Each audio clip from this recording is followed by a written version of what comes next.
Hello and welcome namaste from New Delhi. You're watching DD India Newshour. I'm Gautam Roy. Coming up over the next 1 hour. The Hamas confirms it will disarm as part of a deal announced by US President Donald Trump, but there's no word from Israel on whether it will abide by the condition to withdraw its forces from Gaza. The US retaliates to Iran's latest strikes on its military bases in Kuwait and Jordan, imposes sanctions on global networks supporting Iranian airline Mahan Air. Both houses of parliament adjourned for the next week after repeated disruptions by the opposition. The lower house, Lok Sabha, passes the Registration of Births and Deaths Amendment Bill amid din. And FIFA says nobody's selling football as it doubles down on going ahead with its stake sale plan despite opposition by the European, American and Asian federations.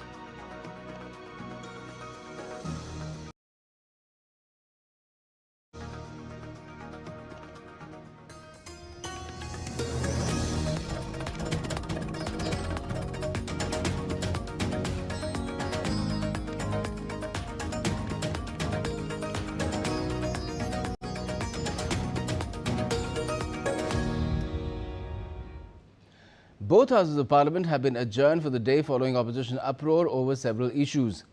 Earlier, Lok Sabha, or the lower house of parliament, gave approval to extend time for presentation of the report of the Joint Committee on the Consultation 130th Amendment Bill 2025, the Jammu and Kashmir Reorganisation Amendment Bill 2025 and the Government of Union Territories Amendment Bill 2025 up to the first day of last week of the winter session of Parliament this year.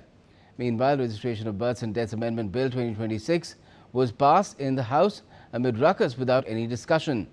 It aims to amend the Registration of Births and Deaths Act 1969 and makes provisions for delayed registration more stringent, encouraging timely reporting of events of birth and death.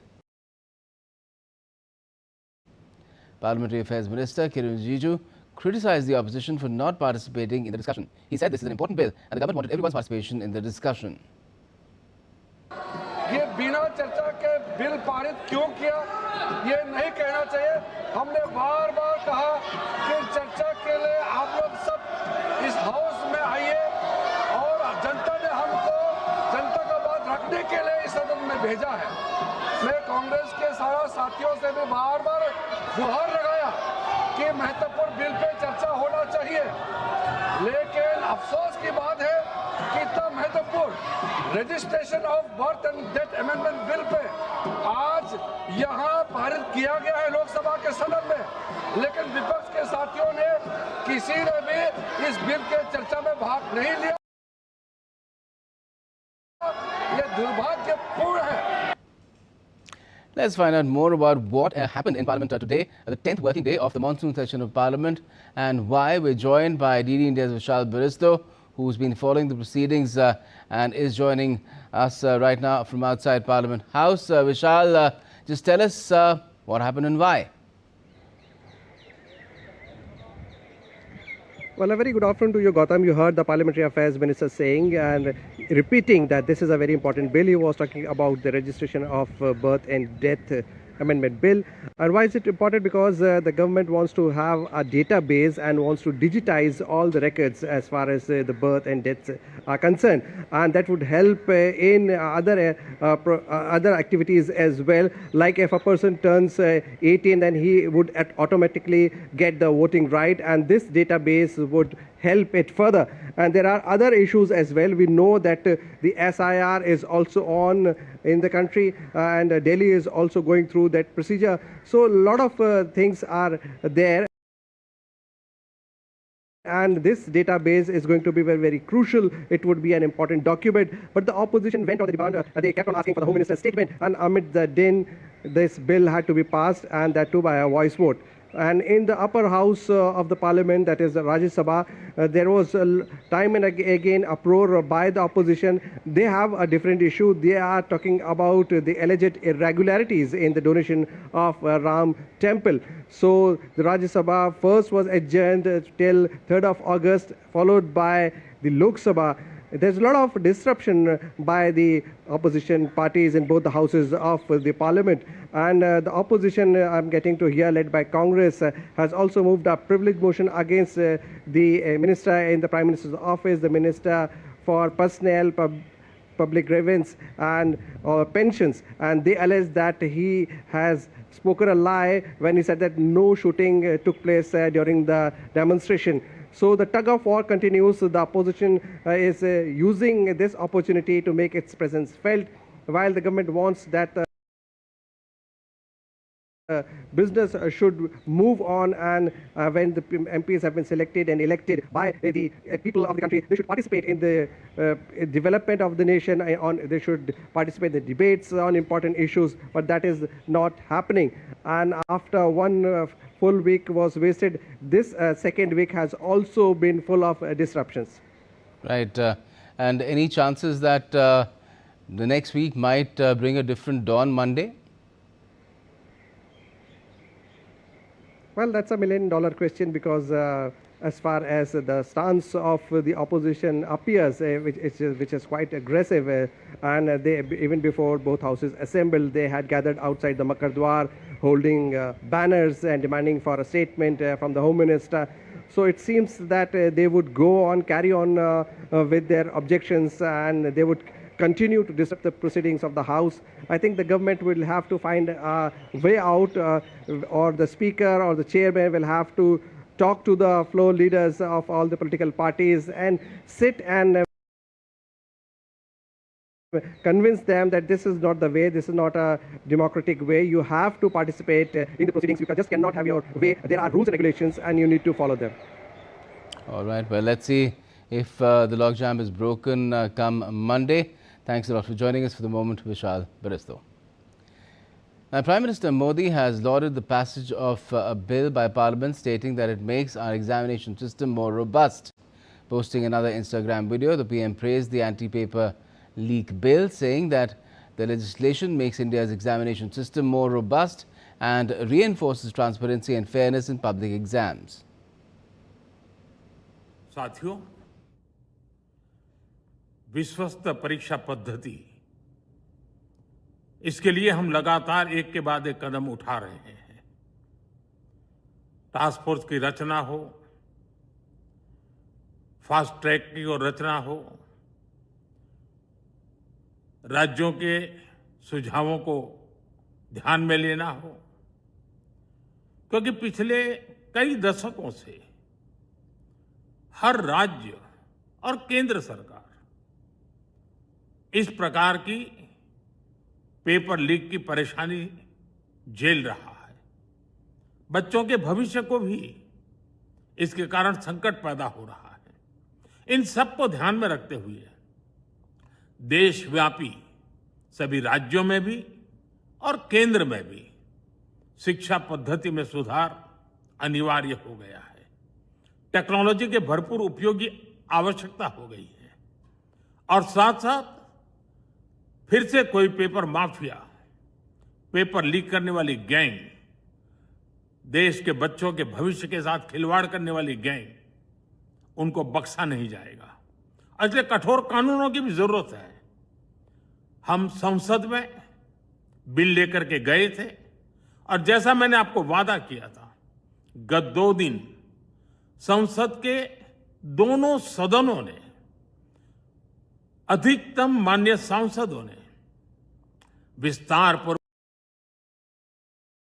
पूर्वक उससे चर्चा की है और आज दोनों सदनों ने इस कठोर कानूनों वाले, प्रावधानों वाले इस बिल को पास कर दिया है। अब विश्वस्त परीक्षा पद्धति की दिशा में जाने में एक महत्वपूर्ण काम पूर्ण हुआ है। काम आगे भी चलता रहेगा। हम ऐसी परिस्थितियों को लंबे समय तक नहीं चलने देंगे। इस विश्वास के साथ साथियों, आइए हम सब मिल करके विकसित भारत के स्वप्न को पूर्ण करने के लिए कंधे से कंधा मिलाकर के चलें। बहुत बहुत धन्यवाद। Now, the Alluri Sitaram Raju International Airport at Bhogapuram in Andhra Pradesh is designed to handle 6 million passengers annually in its first phase. The Greenfield Airport also stands out for its eco-friendly features, including a 5-megawatt solar power plant, rainwater harvesting, water recycling and integrated waste management systems. Prime Minister Modi is set to dedicate it to the nation on Saturday.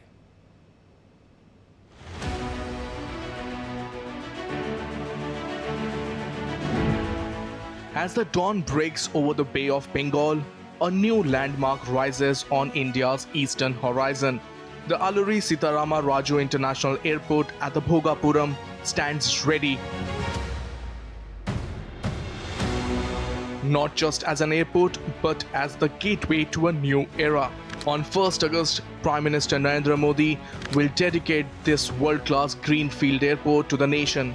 Built to global standards, the airport is designed to handle nearly 6 million passengers annually in its first phase, connecting North Andhra with destination across India and the world. A dedicated cargo terminal, a future aerotropolis, and emerging aviation hub. Together, they will power tourism, trade, exports, investment, and employment across Vishakhapatnam, Vizianagaram, and Srikakulam. For businesses, it opens new markets. For travelers, new possibilities, and for the region, a new future. The project is expected to boost tourism, trade, exports, investment, and employment, while strengthening North Andhra's position as a key economic corridor on India's eastern coast. Tapush Bhattacharya's report, DD India. And still to come on DD India Newshour. Saudi Arabia unveils plans for multinational maritime defense coalition to secure the Red Sea. Migrant deaths rise to 18 in a massive crossing into Spain's Ceuta from Morocco. And Nepalese authorities extend curfew at Saptari district as communal unrest spreads.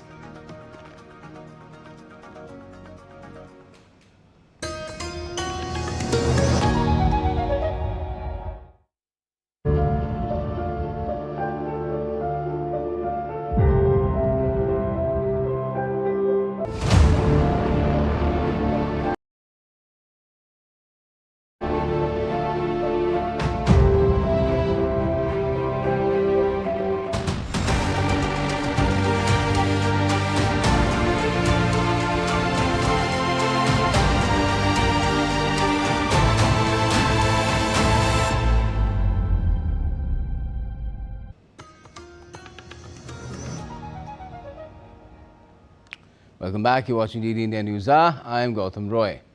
Now, US President Donald Trump on Thursday announced an agreement for the complete disarmament of the Hamas and other armed groups in Gaza, calling it a critical step towards a new Palestinian government in Gaza. In a post on Truth Social, Trump cast it as a major milestone in the implementation of the Trump 20-point plan to end Israel's war in Gaza.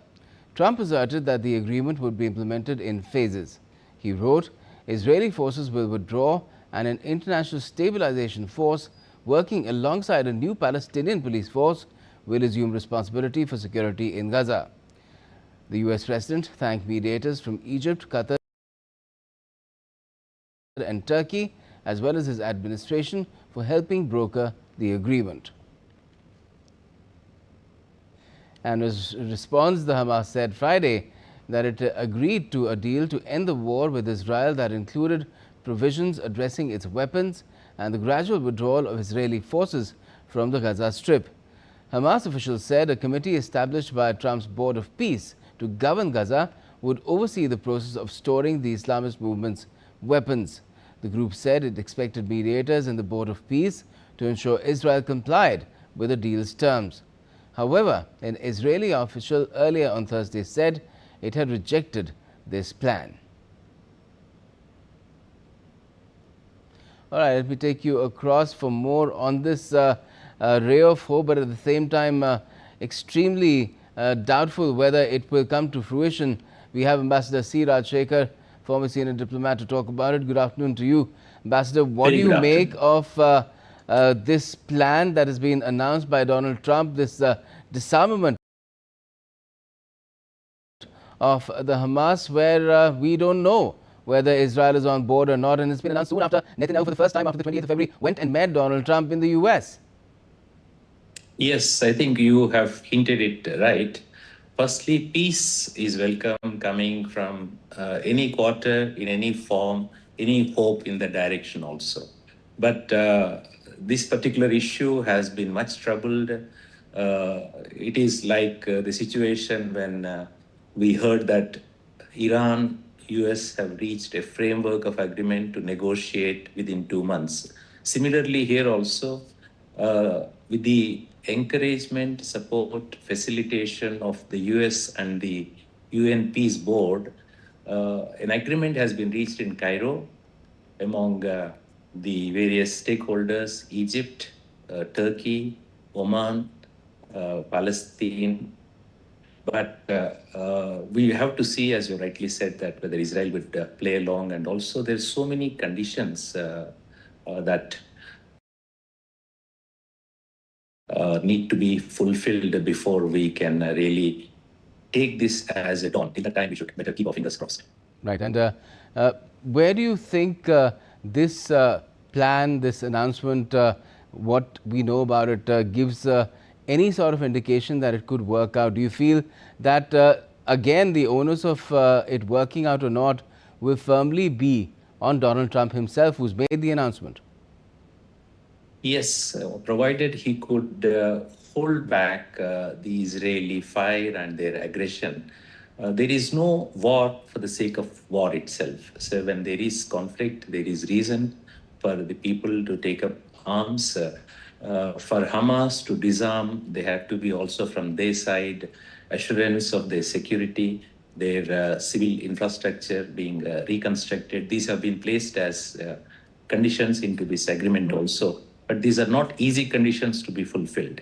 So till the time Israel holds fire and resumes reconstruction of the damaged civil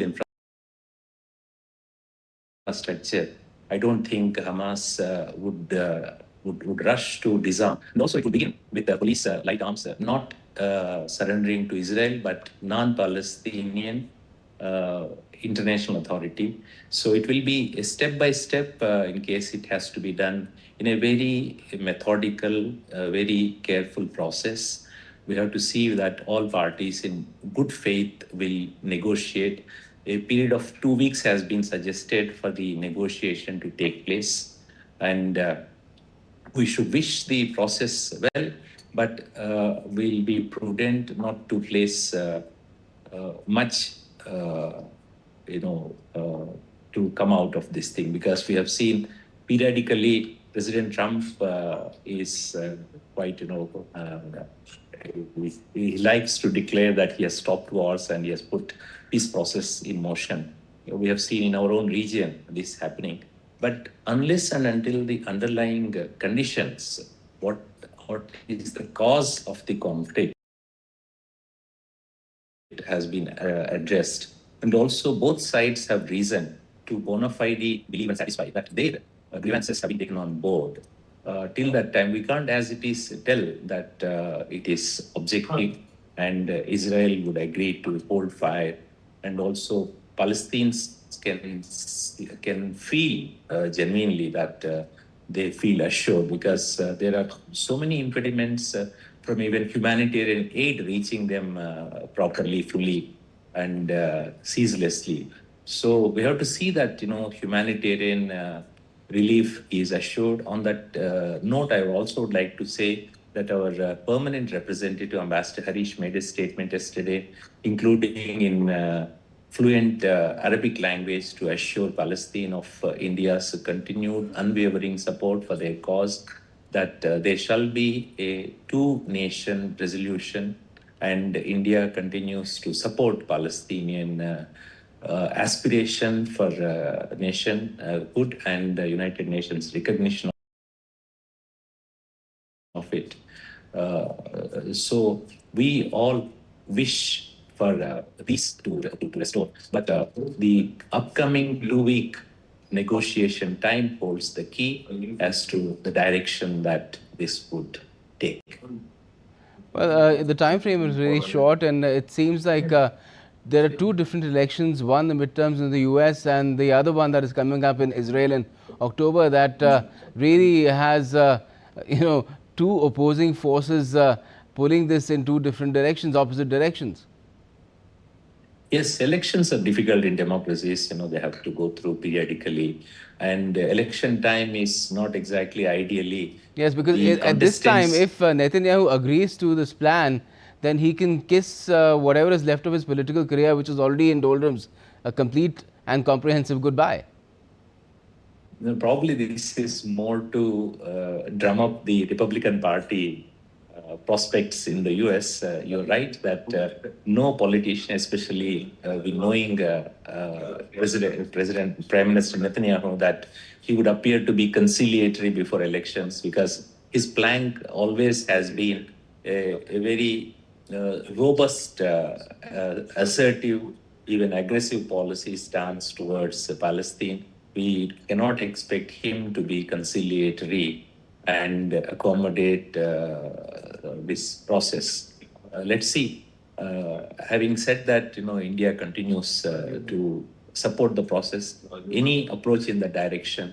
We are friends with Israel doesn't mean that we dilute or we compromise with the Palestinian cause. That was the central statement yesterday made at the United Nations. In any case, global preoccupation now is mostly with what is happening with Iran, US, and not so much between Israel and Hamas and all the other parties, because as long as there is a ceasefire in Gaza, and Gaza doesn't impact the world like this ongoing conflict does, and it seems that the focus is slightly being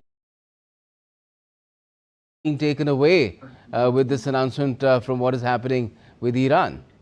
That's what the central point Indian Ambassador to the United Nations has made yesterday, that we cannot afford to take the focus away, because in Palestine also there is a very dangerous crisis, emergency situation in Palestine, that the people should have access to drinking water, food, fuel, and medical support. These are very essential. Innocent people in conflict areas have to be ensured by any norm, any interpretation. That we have to ensure. This is the central point that our ambassador to UN was making yesterday, that we shall not be detracted by the ongoing bigger conflict in Iran and US. Right. Well, let's hope that things work out here, and more so in the case of the US and Iran, where for the moment things seem to be going south rather than north. Thanks a lot for joining us for the moment, Ambassador. Now, Saudi Arabia has announced the formation of a 14-nation maritime defense alliance to bolster security around the strategically vital Bab al-Mandab Strait, following threats by Yemen's Iran-backed Houthi rebels to target Saudi shipping. The alliance aims to safeguard freedom of navigation, protect global trade routes and energy supply lines, and enhance maritime security across the Bab al-Mandab Strait, the Red Sea and the Gulf of Aden. Saudi Arabia said representatives from 43 countries and the European Union attended a meeting in Riyadh with 14 nations formally backing the initiative, while others are considering joining in as well. The announcement comes amid renewed tensions between Saudi Arabia and the Houthis, raising concerns over the stability of one of the world's most critical energy and shipping corridors.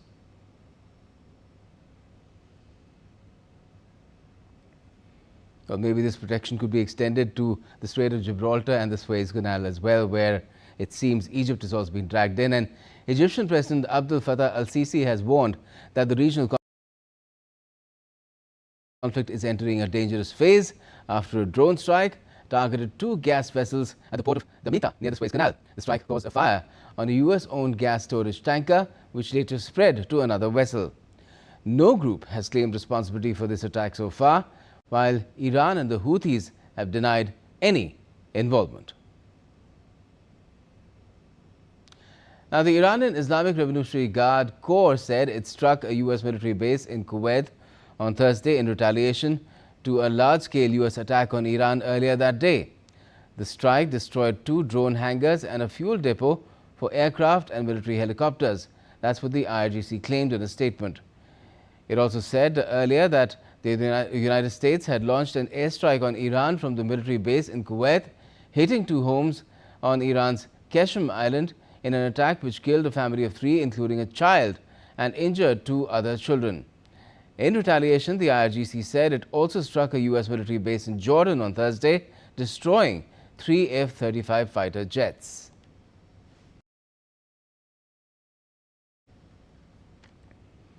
And the U.S. military central commander said it has redirected 24 commercial vessels since starting a blockade on Iranian ports earlier this month, up from 20 vessels a day earlier.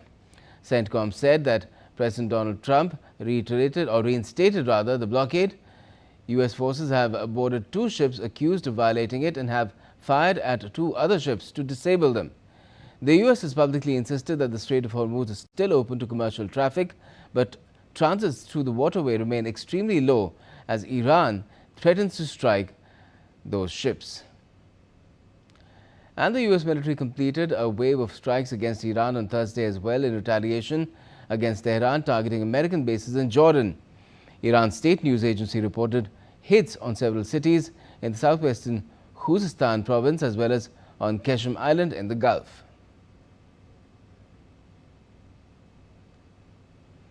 And the U.S. on Thursday issued new sanctions targeting global networks supporting Mahan Air, the Iranian carrier transporting Iran's Revolutionary Guard personnel as well as weapons and drones. The U.S. Treasury designated 6 entities and individuals in China, Russia and Iran, including several companies which act as sales agents for the U.S. and EU-sanctioned airline. That's what the department said in a statement. Now, the death toll has risen to 18 after migrants died trying to enter Spain's Ceuta enclave from Morocco by sea and land. Spain's Interior Ministry estimated around 49,000 migrants crossed into Ceuta from Morocco by sea and land over the last 24 hours. The country has deployed military and police reinforcements after the surge.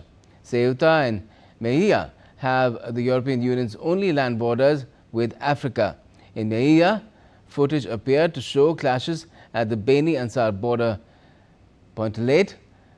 Now, this has been the only open crossing between Morocco and Melilla for the past 6 years. And staying with Spain, wildfire conditions improved in the central provinces of Avia and Madrid. However, a blaze in Castellón remained out of control after burning more than 10,000 hectares, with adverse weather triggering several flare-ups. Around 10,000 evacuated residents were still unable to return to their homes in Castellón. New wildfires have erupted in the northwestern Spanish provinces of Zamora and Leon amid the 4th heat wave of the summer.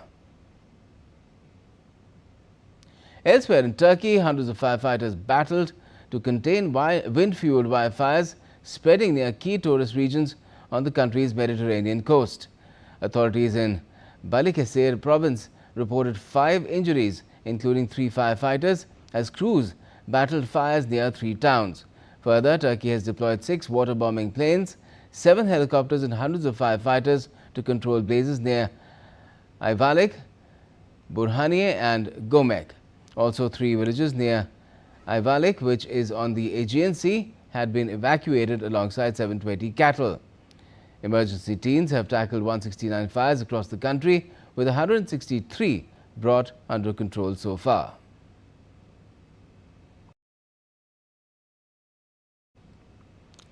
Let's now take a look at some other stories making news around the world as well. An avocado orchard in Spain's Nules lay blanketed in ash with clusters of burned fruit hanging from scorched trees after wildfires ravaged the region. The fire completely destroyed avocado plantations, which were already ready for their November harvest. Vietnam is stepping up efforts to transform cultural heritage into a driver of economic growth. In Can Hoa province, home to one of the country's largest Cham communities, digital preservation of cultural heritage is gaining momentum. Visitors to Ponagar Tower can now explore its history through a new digital experience by scanning QR codes on their mobile phones. In Hanoi, new cultural spaces are bringing traditional arts closer to modern audiences, offering visitors direct experiences with performances like water puppetry, Katru and Hatsam. Water puppetry, a centuries-old Vietnamese art, brings puppets to life on water as performers stand behind screens and control wooden figures.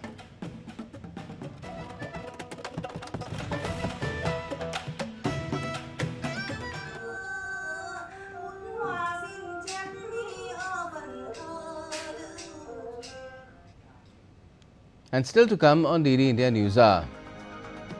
Prime Minister Narendra Modi to lay foundation stones and dedicate to the nation multiple development projects in Andhra Pradesh on Saturday.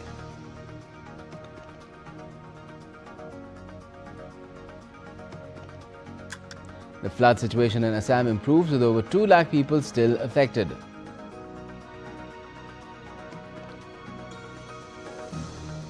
And we bring you all the updates from Glasgow 2026 Commonwealth Games.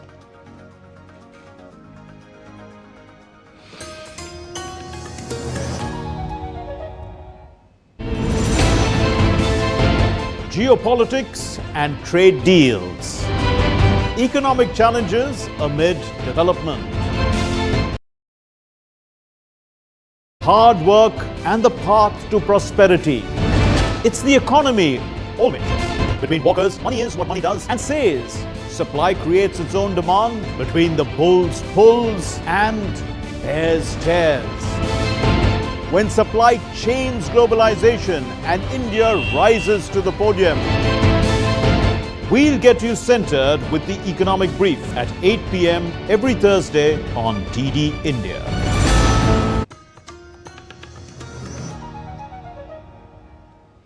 Welcome back. You're watching DD India Newshour. I am Gautam Roy. Let's now get you updates from the Asia-Pacific region. Well, Nepal has imposed an indefinite curfew in parts of Saptari district after fresh protests erupted over the recent communal violence in neighbouring Sunsari.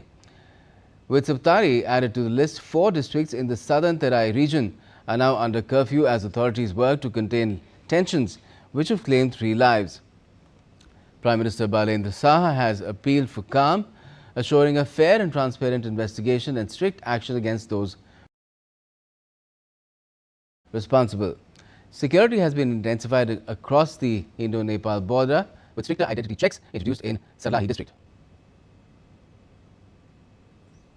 In Pakistan, a blast at a coal mine killed at least 34 workers in southern part of the country as rescuers searched for more missing miners.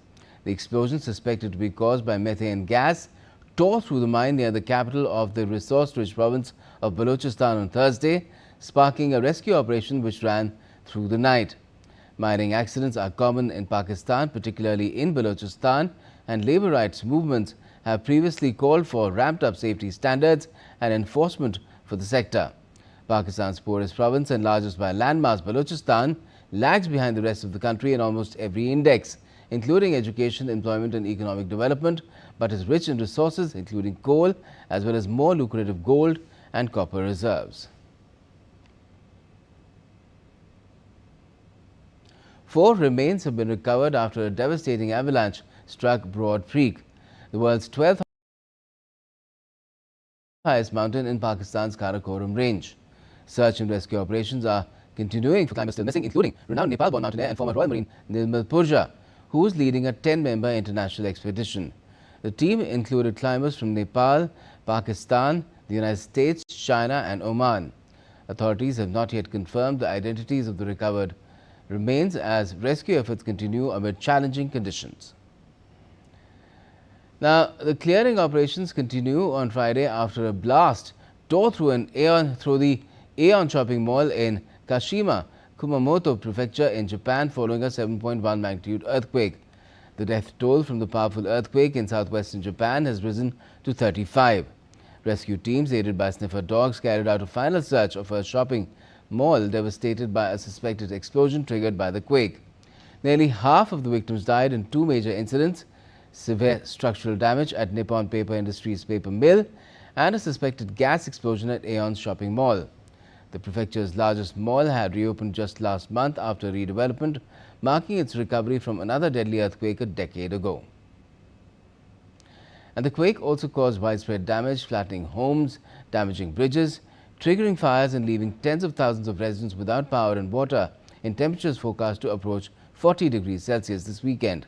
More than 4,500 households remained without electricity and 79,000 without water on Friday, as 5,100 military personnel continued relief efforts.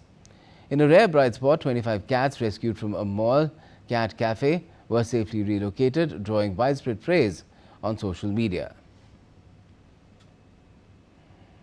Let's now get you updates from the business world. Financial services company HSBC is selling its $25.3 billion Australian home and personal loan book to Blackstone in what the companies say is the world's largest ever home loan portfolio transaction. The deal is expected to close in the first half of 2027, subject to regulatory approvals. Blackstone said the loan portfolio will be managed by Pepper Money in Australia. The sale is part of CEO George Elhedery's overhaul of HSBC to simplify operations, improve returns and redeploy capital towards higher growth businesses. HSBC expects the sale to result in a loss of less than $100 million by the first half of 2027, about $300 million in restructuring costs, and around $300 million in foreign currency translation losses, with no impact on its Common Equity Tier 1 ratio. Amazon beat Wall Street expectations after posting strong second quarter growth, driven by its cloud computing, artificial intelligence and chip businesses. The company reported a 20% jump in revenue to more than $200 billion, while Amazon Web Services climbed 37% to $42.2 billion. Amazon said its AI cloud and custom chip businesses each surpassed $25 billion annual revenue run rate. Meanwhile, Microsoft gained over 15% after beating earnings estimates and reporting more than 30 million paid users for its AI-powered Copilot tool. In contrast, Meta shares tumbled after Facebook and Instagram parent posted results which fell short of Wall Street expectations. Artificial intelligence leading company Anthropic has reported that its artificial intelligence models gained unauthorized access to 3 outside organizations during security testing. The company said the incident took place during tests designed to keep its AI models away from real-world systems. Anthropic evaluated more than 141,000 test runs and found 3 versions of its Claude model accessing external systems. The company said the models had internet access due to a misunderstanding with its evaluation partner, Irregular. Anthropic said Claude used basic techniques including exploiting weak passwords and unauthenticated endpoints. Now, this is to happen soon after the OpenAI incident as well. Now, European Union is offering 10 billion euros in funding to help companies build 7 AI gigafactories as the bloc seeks to narrow the artificial intelligence gap with the United States and China. Joining us now with more on this is DW's Chiponda Chimbelu in Berlin. Now, good afternoon to you, Chiponda. Tell us more about the EU's latest effort to boost investment in AI. Well, the European Union is aiming to attract 2 times the billion-euro investment in financing that it announced for artificial intelligence. And the goal is for the public financing to draw an additional 20 billion euros in private investment. Now, the 7 AI gigafactories that would be financed would help the bloc to reach the scale of computing power which is needed to accelerate AI development here in the European Union, and that is according to Brussels. Companies in Europe can bid for contracts to build gigafactories which would be far more advanced than the existing data centers. They would have roughly 4 times more computing power. And that would mean that the EU's current computing power, which is delivered by a network of 19 AI data centers, will be more than double when they come online. Now, this is, of course, part of the EU's tech sovereignty efforts. Okay, and Chiponda, why has tech sovereignty become such a priority for European leaders?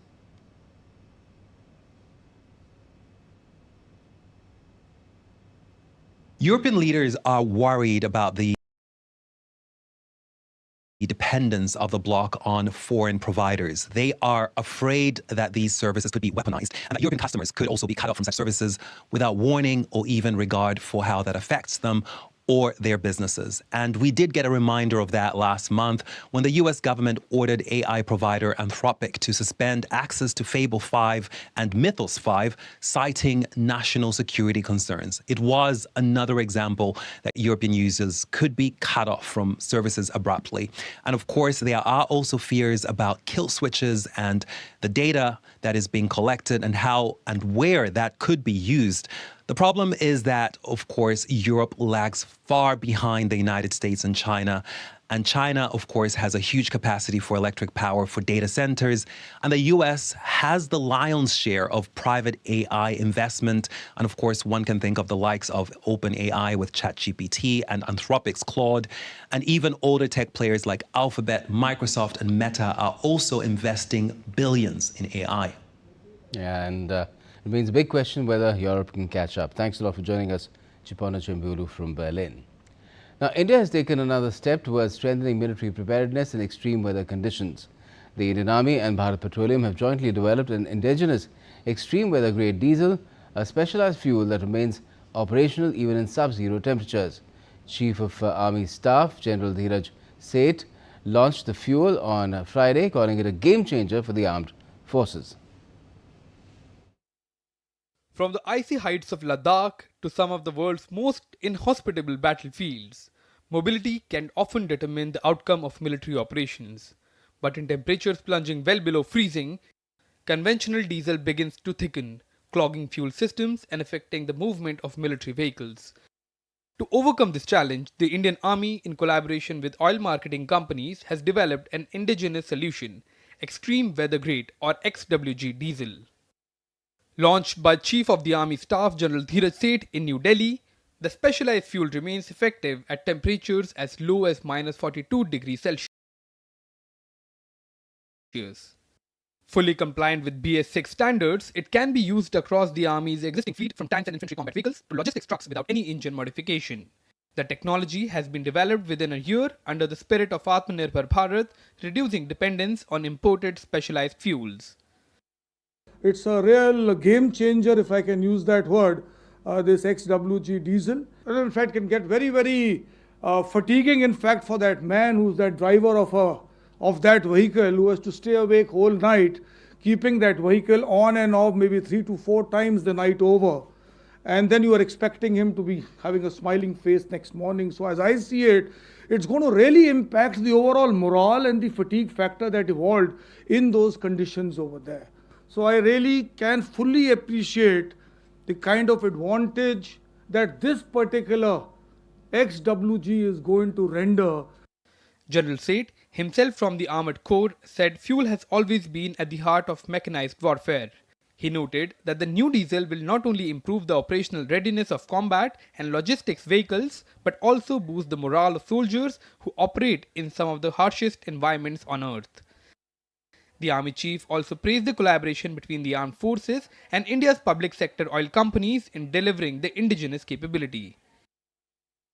This partnership reflects what India can achieve when the courage and operational wisdom of Indian Army and scientific capability of innovative spirit of Indian industry come together. Beyond the military, the technology is expected to benefit civilian users in high altitude and severe winter regions by ensuring greater reliability of vehicles and equipment in freezing temperatures. With indigenous innovation now supporting frontline mobility, the launch of XWG diesel marks another important milestone in enhancing the operational preparedness of the Indian Armed Forces while advancing India's journey towards self-reliance in defense technologies. In New Delhi, Akshay Dongre, DD India. Now, the flood situation in northern eastern state of Assam has shown further signs of improvement. However, 2.12 lakh people continue to remain affected as floodwaters persist in several districts. The IMD has issued yellow alert for Assam with chances of heavy rainfall in several areas. 8 districts remain affected by the floods. Relief and rescue operations are continuing across the affected areas. At present, 112 relief camps and relief distribution centres are operational across the state. The latest report also confirms 2 flood-related deaths, both reported from Sivasagar district, while no person is currently reported missing. The total death toll in this year's floods has risen to 80. In Maharashtra, at least 9 people lost their lives after a 4-story building collapsed in Bhiwandi on Friday. Some people are feared trapped under the rubble, according to officials. The tragedy took place while repair work was underway, and on the premises, a major multi-agency rescue operation has been underway, comprising teams from the National Disaster Response Force, Thane Disaster Response Force and local fire brigade. Prime Minister Narendra Modi has expressed deep grief over the loss of lives due to the collapse of a building in Thane. Posting on social media, the PM said, and I quote, "Pain to hear about the loss of lives due to the collapse of a building in Thane, Maharashtra. My thoughts are with the bereaved families in this hour of grief. May the injured recover at the earliest. An ex-gratia of 2 lakh rupees from PM NRF would be given to the next of kin of each deceased. The injured would be given 50,000 rupees." Unquote.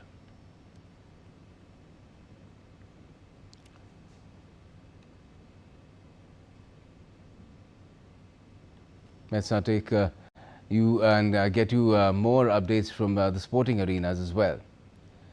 Now, India's impressive run at the Commonwealth Games is continuing, with the weightlifter Lovepreet Singh winning her silver medal. The 28-year-old claimed silver in the men's over 110 kilogram category with a total lift of 388 kilograms. The Birmingham 2022 bronze medalist upgraded his medal after lifting 176 kilos in the snatch to set a new Commonwealth Games record. He then lifted 205 kilos and 212 kilograms in the clean and jerk to seal the silver medal. The medal was India's 8th in weightlifting at the Games. Lovepreet Singh said his journey from a village to the national stage was made possible through hard work, dedicated training and the unwavering support of the government and the India Weightlifting Federation. Training ਦੇ ਜਿੱਦਾਂ ਆਪਣੇ ਪਿੰਡਾਂ ਤੋਂ ਉੱਠ ਕੇ ਜੀ ਸ਼ਹਿਰ ਤੱਕ ਆ ਗਏ, ਸ਼ਹਿਰ ਤੋਂ ਗਾੜੀ ਆਪਣੇ ਨੈਸ਼ਨਲ ਤੋਂ ਇੰਟਰਨੈਸ਼ਨਲ ਪਲੇਅਰ ਸਾਰਿਆਂ ਵੱਡੇ ਚੰਗੇ ਪਲੇਅਰਾਂ ਨਾਲ ਮਿਲ ਕੇ ਜੀ ਵਧੀਆ ਆਪਣੀ ਜਿੱਦਾਂ ਕਾ ਆਪਣੀ ਟ੍ਰੇਨਿੰਗ ਮਿਹਨਤ ਕਰਕੇ ਵਧੀਆ ਜਿਹੜਾ ਬੰਦਾ ਮਿਹਨਤ ਕਰੂ ਫਲ ਤੇ ਪਰਮਾਤਮਾ ਦਿੰਦਾ ਹੀ ਹੈ ਜੀ ਉਹਨੂੰ ਵਧੀਆ ਬੱਚੇ ਮਿਹਨਤ ਕਰਦੇ ਜੀ ਆਪਾਂ ਵਧੀਆ ਮਿਹਨਤ ਕਰਾਂਗੇ ਤੇ ਫਲ ਮਿਲਣਾ ਇੰਡੀਆ ਬਹੁਤ ਸਪੋਰਟ ਹੈ ਜੀ ਆਪਣੀ ਇੰਡੀਅਨ ਗਵਰਨਮੈਂਟ ਇਦਾਂ ਹੋ ਗਿਆ ਜੀ ਆਪਣੀ ਇੰਡੀਅਨ ਵੇਟਲਿਫਟਿੰਗ ਫੈਡਰੇਸ਼ਨ ਸਾਰਿਆਂ ਦਾ ਬਹੁਤ ਸਪੋਰਟ ਹੈ ਜੀ Also, India's Seema Kaliraman won the bronze medal in the women's discus throw at the Commonwealth Games. The 27-year-old secured 3rd place with a best throw of 58.66 meters, taking India's athletics medal tally to 4. It's the first major international medal for Seema, who is pursuing a PhD and is also the mother of a 4-year-old son. India's Nidhi Rani finished 4th with a throw of 57.10 meters. Let's now take you across straight to Glasgow. Narayan Singh is joining us from there to talk about the kind of action that is, of course, taking place there in the Commonwealth Games and the India component and the factors which are making India feel proud. Narayan, what more can you add to this tally, India's tally, which has been making rapid progress at the Games this time around? Gautam, good morning. If you take a look today, many medal rounds are there, medal events are there. Talking about the boxing, 10 boxers, Indian boxers are there in the fray. They are in the medal round. I think at least 5 boxers will be there in the finals if they win their bouts today. And at least we are expecting 2 or 3 gold medals from the Indian boxer here. Overall, a fantastic show. Overall, 14 boxers were there and 10 in the medal rounds. A big achievement by our boxer. And in track and field also, many matches are there, especially Neeraj Chopra will be there in the fray, and India's Yashveer Singh and Rohit Yadav. 3 javelin throwers are there in the javelin throw event today, and it will be around the midnight Indian Standard Time, around 20:15 the British Standard Time. So it's going to be a fantastic evening here, and not only from the India fans across the world are here to watch the Neeraj Chopra, because it's an extraordinary league of the gentlemen in the if we talk about the javelin, the world champion is there, Olympic champion is there, Neeraj Chopra is there. So it's going to be extraordinary one, and it's going to be one of the toughest in the history of the Commonwealth Games. If we talk about the conditions for the javelin, they are not conducive. When we talk to Neeraj Chopra about his throw of 79.61 meters, he said that the first motive was to qualify there for the final round, and he said that the conditions in the Glasgow are not good for the javelin thrower, because it's quite windy and also quite cold here. And also the change in the direction of the wind is actually just making the situation difficult for the javelin thrower. So let's see what will be the today's highest mark in the javelin throw. We know that there are the javelin throwers who has the capacity to reach the standard of 90 meters, but conditions are not good for them. So let's see how the javelin throw, one of the most, we can say, the weighted event here goes. And apart from that, judo events will be there, elimination rounds will be there in judo, and after that quarterfinals will take place. And in the talking about the lawn bowls, the fourth match of the lawn ball will take place, where the Indian pair in a men's pair, we see Navneet and Dinesh Kumar will be there, and in the women's sectional match we will see Nayan Moni Sakya. Overall, a good expectation from the boxing as well as from the track and field. Gautam. Okay, and even India's Paralympic contingent has been doing very well, unprecedented results really. What more can we hear on that quarter today? Talking about para athletes, Gautam, as you mentioned, it's a very important aspect of this game. Here in the Glasgow Commonwealth Games, there are, we can say that the able-bodied sports and the para sports are combined. The value of the medal is same, and as you know that what kind of performance our para athletes did overall so far in the para sports in the Commonwealth Games. Overall, we had till the first edition to the last edition we won 6 medals, and so far in this edition only we have won 5 medals, 1 in the para powerlifting and 4 in the track and field. So it shows that the immense growth of our para athletes, para track and field events. And in the T47 event, 100 meter sprint, we saw 1 to finish by the Indian track and field. We saw that Dilip of Nashik, Maharashtra, and Kerala's Mohammad Basil made a 1 to finish. It's a big achievement for the Indian track and field, especially in the para sports. And before that we saw Dave Sharmila won gold and in the shot put events. And today there are no, we can say that tomorrow there will be a medal event for the para sports, where we are hoping 2 more medals in the para sports. We are going to break the all-time record or the previous record, and we will, I think, hopefully we will get 7 medals overall in the para sport here at the Glasgow Commonwealth Games. All right, let's hope that a very promising weekend also lies ahead for India's sports persons who are there competing in Glasgow, giving it their best. I hope they get the best results as well. Thanks a lot for joining us for the moment. Now, World Football's governing body FIFA has vowed to press ahead with an open and democratic consultation on a proposed private investment plan, despite widespread opposition to the proposal. FIFA said in a statement, all of its member associations should have a chance to consider the plan. The statement came after European soccer's governing body UEFA and its 55 member nations voted to boycott all FIFA tournaments if it goes ahead with the plan, as the plan is to create a $20 billion subsidiary to run the World Cup and its other events, and will offer stakes of up to 20% in it to external investors. Later, FIFA also said that it had heard feedback from UEFA and the Confederation of North, Central America and Caribbean Association Football that had unanimously rejected the proposal. Now, the World Body also said its planned consultation process had been disrupted by incorrect media reports. The Asia Football Confederation also issued a letter to the continent's 47 member associations and warned the proposal would never succeed without the support of all 6 regional blocs. Players' bodies have also expressed opposition to FIFA's plans. And that's all we have for this edition of DD India Newshour for the moment. But let us know your thoughts on the news of the day. And for those on the go, you can get all the latest news and updates from India and across the world on DD India's mobile app. It's available on both Android and iOS. Just scan the QR code on the screen to download the app right away. And we'll be back with more news as it breaks here on DD India. I'm Gautam Roy, and from all of us here in Delhi, thanks for watching DD India Newshour.